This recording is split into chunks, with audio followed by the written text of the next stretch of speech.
Buenas, ¿qué tal? Antes que nada me presento, yo soy el doctor Hugo Maita, soy profesor adjunto de la Cátedra de Medicina Infanto-Juvenil de la carrera de Medicina de la Universidad Nacional de Salta. Y en este espacio vamos a desarrollar la temática que es fiebre sin foco en niños que abarcan desde el nacimiento hasta los 36 meses de vida. Vamos a ver que en relación a la consulta, el paciente suele ser una de las consultas más frecuentes, teniendo en cuenta que las infecciones en niños representan aproximadamente el 10 al 35%, haciendo alusión al paciente febril, y vamos a ver que la gran mayoría de estas son autolimitadas y que la etiología viral representa a su vez la gran mayoría. Vamos a ver que el niño puede presentarse con un foco aparente o sin un foco aparente. El foco clínico yo diría que el 80% corresponden a las infecciones de naturaleza viral, en donde el origen probablemente sea respiratorio, mientras que aquellas que no tienen foco clínico, vamos a ver que la gran mayoría son autolimitadas. Pero vamos a hacer hincapié en un 3 a un 15% que puede tener como origen las bacterias, y en ella sí puede implicar un mayor riesgo de morbimortalidad en estos grupos etarios. Vamos a analizar desde la perspectiva de la fiebre. Vamos a considerar que la temperatura vamos a tomarla y medirla, y el punto de corte va a ser los 38 grados centígrados. Y también vamos a tener en cuenta la hipotermia cuando hablamos de temperaturas menores a 36 grados centígrados. El método más utilizado es el termómetro digital y el sitio anatómico más frecuente es la región axilar.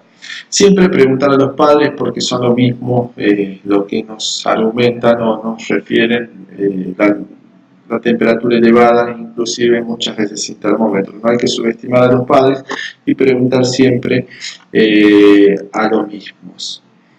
Las definiciones, vamos a hablar de infección bacteriana severa, son todas aquellas infecciones que pueden conllevar un mayor riesgo de comorbilidad. Y ejemplos de ellos tenemos bacteriemias, infecciones desde el punto de vista urinario, del sistema nervioso central, meningitis, osteomioarticulares, como las artritis, las osteomielitis. Y vamos a ver que de este grupo la etiología más frecuente corresponde a las infecciones del tracto urinario durante la infancia.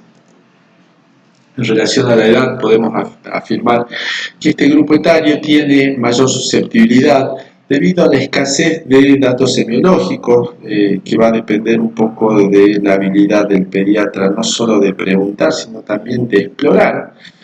Vamos a considerar también la inmunología, considerando la misma, hablando de la inmadurez, como así también de los déficits de opsinas, menor actividad macrofágica y déficit de IgG para bacterias encapsuladas.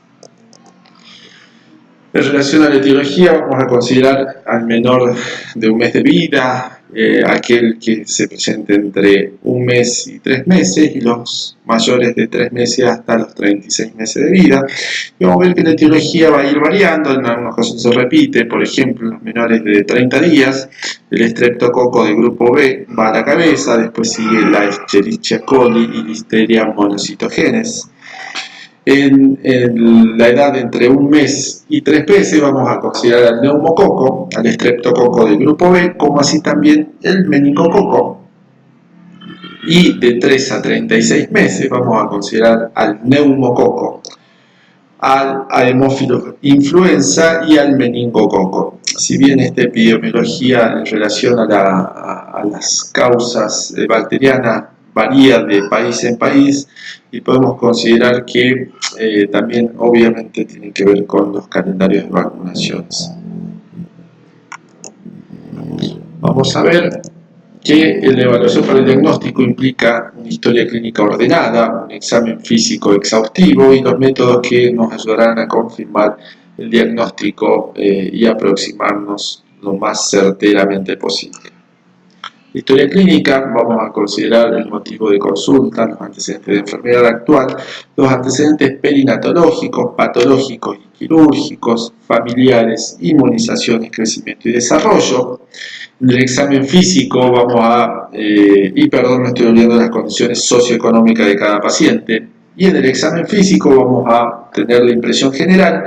Esto es muy importante a la hora de determinar las medidas a establecer. No nos olvidemos que un paciente que ingresa o que nos consulta y tiene la apariencia de gravedad, tenemos que obrar en consecuencia. Por lo tanto, si el paciente nos da tiempo, probablemente podamos trabajar en forma más obligada, pero si el paciente está grave tendremos que implementar todas las medidas necesarias, inclusive medidas urgentes, que dada la extensión del tema no abarcaremos en esta charla, pero sí abarcaremos a aquel paciente que de consulta, tanto en consultorios particulares como en consultorios por urgencias o por la guardia pediátrica, que nos permita, digamos, establecer un algoritmo diagnóstico más holgado en tiempo y probablemente más tranquilo para el mismo paciente. Vamos a ver que el examen físico, seguimos con los signos vitales, peso, talla, la presión arterial, establecer las funciones fisiológicas pertinentes, si hace pis o no hace pis. También determinar las características de la materia fecal, teniendo en cuenta su consistencia y su frecuencia, porque muchos de estos pacientes inclusive pueden traer antecedentes de varios días de una enfermedad que se va desarrollando. Vamos a hacer el examen físico orientado por aparatos y sistemas, y de acuerdo a esto, probablemente y con el dato característico de haber recogido el antecedente de fiebre en el antecedente por anamnesis, y haber objetivizado este dato mediante la toma de temperatura, procederemos a establecer un diagnóstico más acertado. En la anamnesis no nos olvidemos de considerar el lugar donde convive el paciente. Esto es muy importante teniendo más en cuenta que estamos en una provincia del norte argentino, donde las enfermedades tropicales y reemergentes son de causa común. Los viajes hacia diferentes localidades, evaluar la medicación que recibe actualmente, los síntomas y signos en relación a la duración e intensidad de la fiebre. Vamos a considerar entonces enfermedades febriles recurrentes. Vamos a considerar aquellos pacientes que tienen alguna comorbilidad asociada, como pueden ser los inmunosuprimidos, ya sea por asplenia, por enfermedades hematológicas, quimioterapia, corticoterapia, pacientes oncológicos, reumatológicos. Tengamos en cuenta también si han nacido o de edad gestacional, teniendo en cuenta que los prematuros siempre son un grupo especial, y la enfermedad por HIV es un dato que no se nos puede pasar a considerar o a evaluar un paciente en cuestión. El examen físico, volvemos a establecer los signos vitales, frecuencia cardíaca, respiratoria, saturometría, tensión arterial, temperatura, diuresis y peso, talla, y en caso de ser posible también el perímetro cefálico. Vamos a hablar de la impresión general, si nos impresiona agudo, crónico, si nos impresiona compensado o descompensado, y valoración y algoritmo de gravedad si corresponde, inclusive en algunos casos tendremos que instrumentar medidas de resucitación si corresponde. Piel y fanera, el estado de hidratación, examen por aparatos y sistemas, y determinar el foco clínico si se pudiese o si lo pudiésemos objetivizar. Síntomas y signos asociados, vamos a considerar estos síntomas como de extrema gravedad, como es el sistema nervioso, irritabilidad, letargo, hipotonía, llanto débil, fontanera bombada y convulsiones. Y dentro del estado hidroelectrolítico vamos a valorar el estado de hidratación, mala perfusión periférica, oliguanuria. No nos olvidemos que estos pacientes pueden entrar inclusive en estado de shock, así que esto es sumamente importante. dentro del aparato respiratorio. El dato del quejido es un dato que nos está indicando un cuadro de dificultad respiratoria importante, entonces no podríamos dejar de pasar, teniendo en cuenta más la edad en recién nacidos, inclusive en prematuros y en niños mayores. También el quejido es un signo de suma importancia a evaluar y a tomar conductas. El aparato gastrointestinal, vamos a considerar el rechazo alimentario, la succión débil, vómitos persistentes y diarrea de más de 5 días, especialmente sanguinolentas. En la piel vamos a hablar o valorar en relación a la ictericia, cianosis, la piel moteada, el famoso o las características del reticulado, cuando vemos como piel sana y piel mal perfundida. Entonces, esto es un dato muy importante también a tener en cuenta. Las petequias, teniendo en cuenta, por ejemplo, las infecciones por sepsis por meningococo que pueden producir un petequiado extenso a nivel de piel. Estos son los síntomas que, identificándolos, nos estarían hablando de un niño de riesgo y que nos estarían indicando un signo cardinal para poder tomar decisiones en formas rápida y precoz. Los puntos fundamentales, hablemos de un diagnóstico precoz del foco clínico. Vamos a ver que el 50% los padres advertirán la gravedad de la enfermedad y el otro 50% no se darán cuenta, inclusive si su niño está padeciendo una enfermedad potencialmente grave. La mala apariencia clínica tiene mayor riesgo de enfermedad bacteriana severa, y esto tiene que ver con muchas veces la transmisión de la información, cuando inclusive las enfermeras nos dicen que no lo ven bien al paciente porque lo ven de una forma letárgico, mal perfundido, con quejido respiratorio, y en su evaluación probablemente este paciente merezca un código amarillo o un código rojo para poder ser evaluado en forma rápida y en forma precoz. Los métodos complementarios que podremos usar son laboratorio, ya hablaremos de uno y indicaremos la importancia, los cultivos y el diagnóstico por imágenes. Laboratorio, vamos a ver que podemos utilizar hemogramas, reactantes de fase aguda, orina completa. Y dentro del hemograma, el recuento total es muy importante, tanto de los glóbulos blancos mayores a 15.000 tendríamos y menores a 5.000 un dato positivo para considerar que este paciente es potencialmente grave. Vamos a ver que el recuento absoluto de neutrófilos mayor a 1000 por mililitro de sangre también es importante. Y vamos a considerar los neutrófilos en banda o callado, que muchas veces son informados a nivel del frotis del laboratorio y mayor a 1500 por milímetros cúbicos son importantes y nos están emprendiendo una alarma. El índice callado neutrófilo también mayor a 0,2, y todos son datos concretos que tienen mayor sensibilidad al considerar infecciones bacterianas severas. Los reactantes de fase aguda, de acuerdo a la disponibilidad, pero podemos tener eritrosedimentación, proteína C reactiva y procalcitonina con los diferentes puntos de cortes. Y la orina, que también es un dato muy importante, de acuerdo a las características, el olor al sedimento urinario, puede existir leucocituria, muchas veces piuria, y el orocultivo después de 72 horas nos podrán confirmar si, por ejemplo, esto es una infección urinaria, con recuentos mayores a 100.000 unidades formadoras de colonias. La toma, sabemos que generalmente, si tenemos tiempo, podemos hacerlo al acecho, si no será por cateterismo o punción suprapúbica.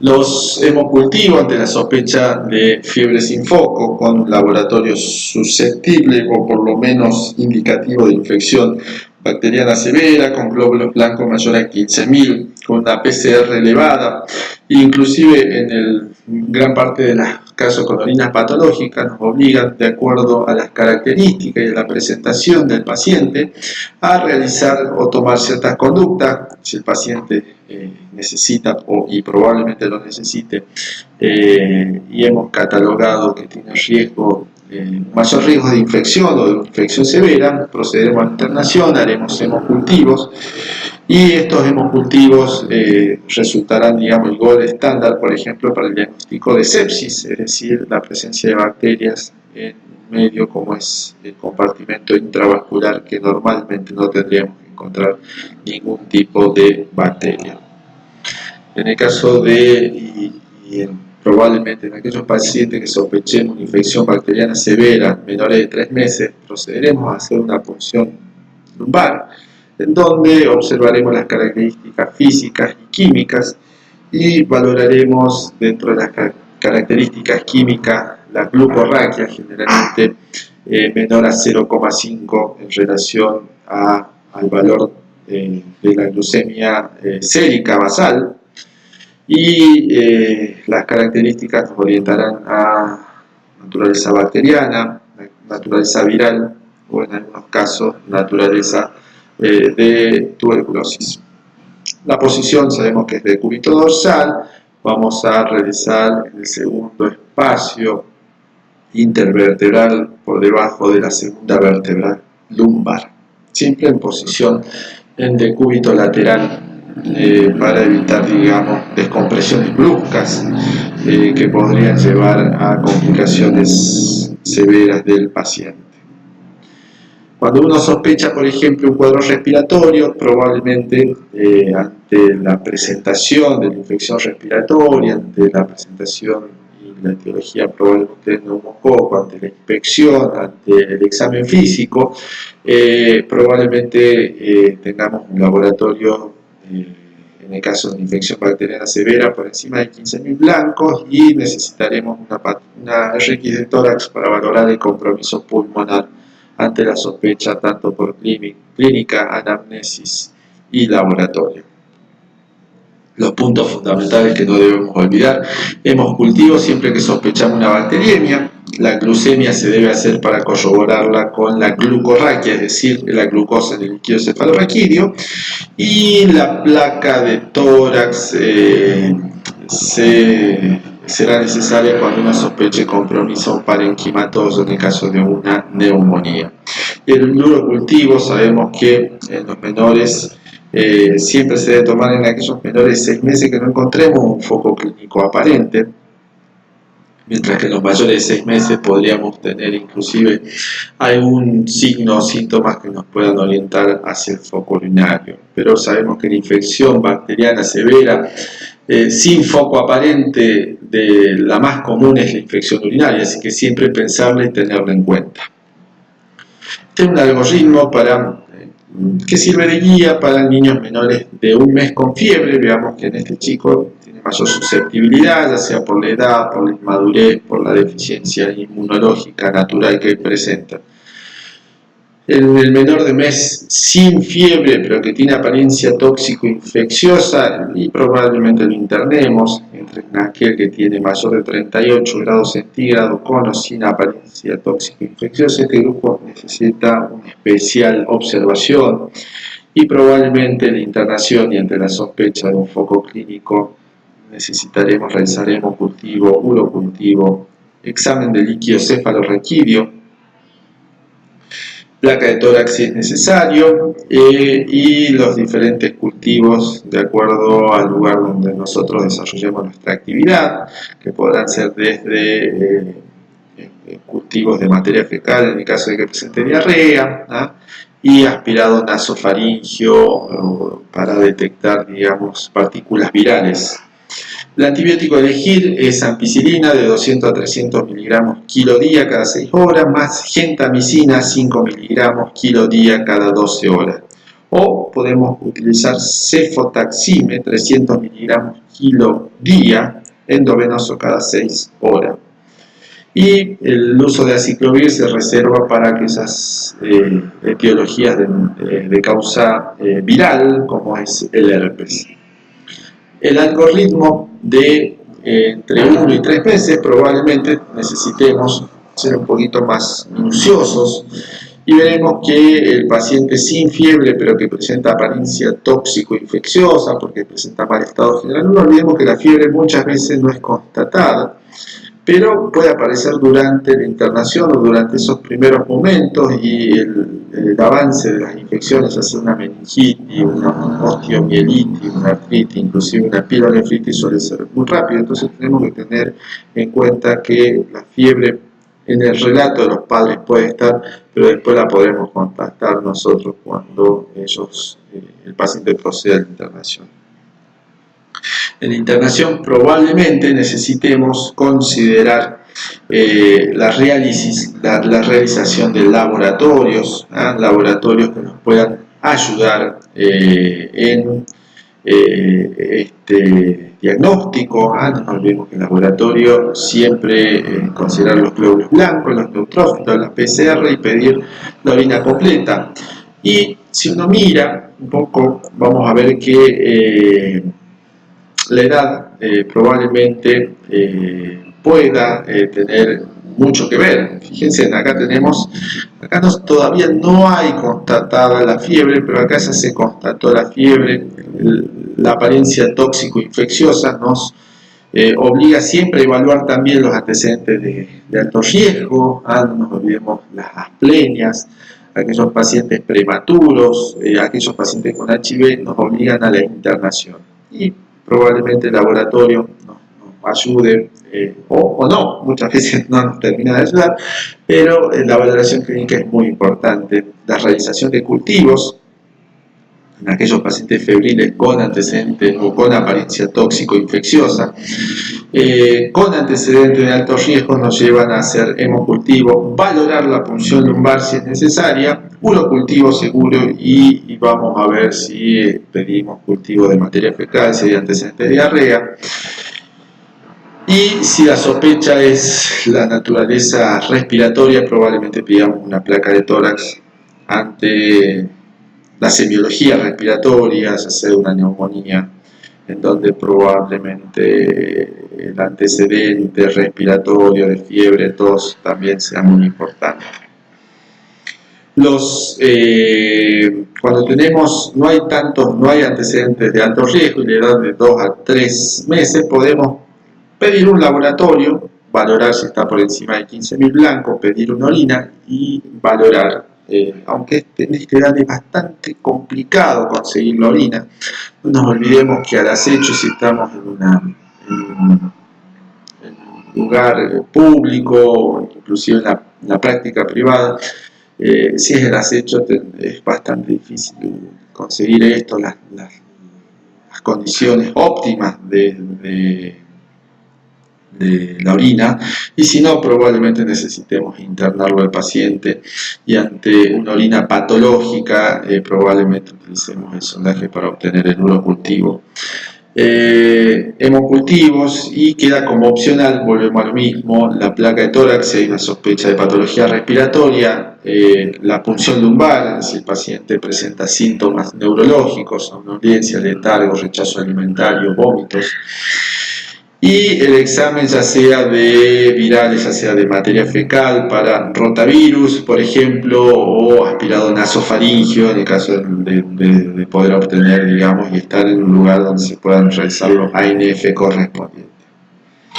Ante esta situación vamos a ver que ante estos exámenes principales que son precoces, laboratorio, orina y placa, probablemente procedamos a la utilización de antibióticos con laboratorios mayores a 15.000 blancos, habiendo obtenido cultivos, tanto hemocultivo por 2, urocultivo y si es necesario punción lumbar más cultivo de líquido cefalorraquídeo, iniciaremos antibióticos.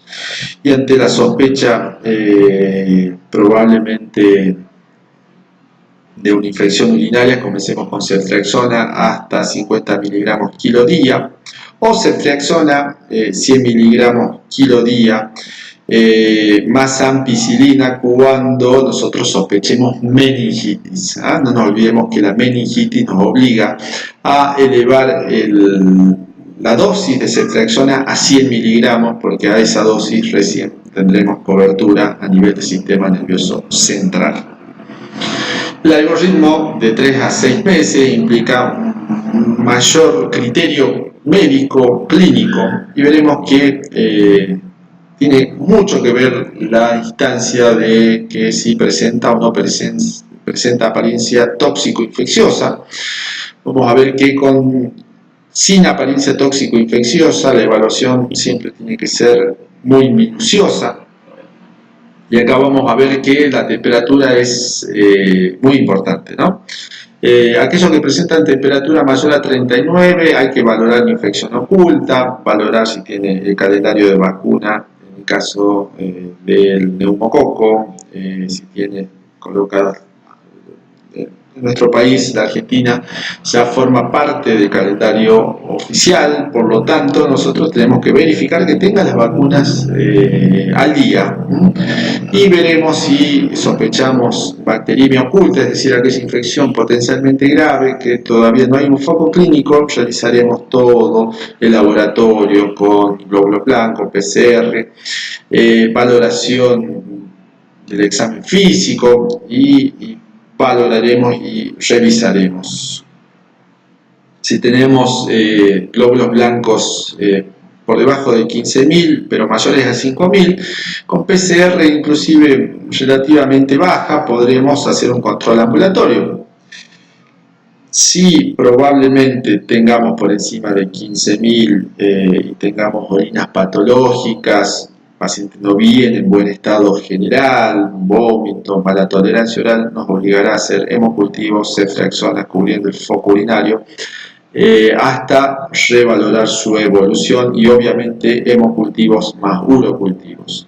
Ahora veamos el caso de aquellos que presentan entre 38 y 38,9, sin antecedentes de alto riesgo, sin apariencia tóxico-infecciosa, sin foco clínico infeccioso.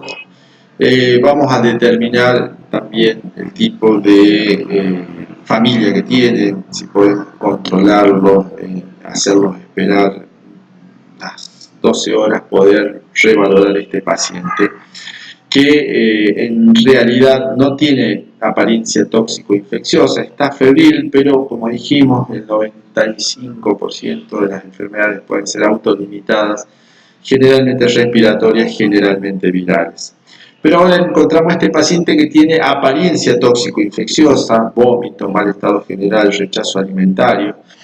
Necesitamos hacer una internación y exámenes para poder apoyarnos y poder descartar y poder rechazar o poder de una forma confirmar la fiebre. Si tenemos antecedentes sin apariencia tóxico-infecciosa, febriles, pero con antecedentes de alto riesgo, nos obliga a hacer todos los exámenes complementarios, y de acuerdo a estos exámenes complementarios podemos de alguna forma hacer el seguimiento ambulatorio. Vamos a ver que no nos olvidemos que el paciente con fiebre sin apariencia tóxico-infecciosa, que tiene el calendario completo, hay que valorar también con los antecedentes de anamnesis y patología previa, y descartar muchas veces infecciones respiratorias que pueden ser inclusive importantes, como son la neumonía, ¿no? En el caso de neumonía, valoraremos su control y su seguimiento. Generalmente estos pacientes, vamos a ver que si se internan necesitan probablemente ampicilina 200 miligramos kilo día cada 6 horas, y valorar el estado de dónde viven, cómo viven, si tienen acceso a poder volver al control que uno planifica para cada uno de esos pacientes. Si no es así, probablemente tengamos que internarlo para asegurarnos nosotros del tratamiento. La bibliografía podemos encontrarla en el módulo del ECRI, que es el niño de 3 a 36 meses con fiebre, en el módulo de infecciones de la Sociedad Argentina de Pediatría. Bueno, con esto me despido, muchas gracias y espero haber aclarado algunas dudas y no haber dejado más dudas que al principio. Estoy, bueno, desde ya muy agradecido y nos vemos en el próximo encuentro. Muchas gracias.